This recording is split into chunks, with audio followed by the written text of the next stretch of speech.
चला मग आज बनवूयात मस्त कोलंबी मसाला फ्राय, ते पण घरगुती स्टाईलमध्ये।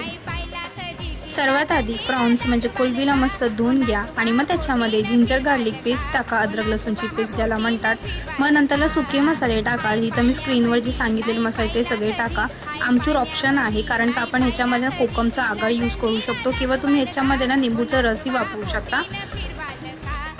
आणि मीठ टाकून मस्त ह्याला कालवून घ्या, म्हणजे एकजीव करून घ्या। मस्त कोलंबीला सगळा मसाला ना चांगलं कोट करून घ्या आणि अर्धा तास किंवा 1 तासासाठी तुम्ही त्याला साईडला किंवा फ्रीजमध्ये मॅरिनेशनसाठी ठेवा।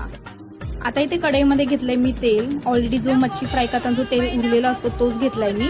ह्याच्यामध्ये हे मॅरिनेट केलेलं मी कोळंबी टाकली आणि चांगलं ह्याचं पाणी आणि तेल सुटेपर्यंत, म्हणजे चांगलं सुकेपर्यंत मी ह्याला चांगलं असं फ्राय करून घेतलं बारीक गॅसवरच। चांगलं हे अशा प्रकारे झालं पाहिजे। आणि इथं आपली कोळंबी मसाला फ्राय झाली आहे तयार। तर घ्या चपाती भातासोबत मस्त मजा घ्या। माझी रेसिपी आवडली असेल तर लाईक करा।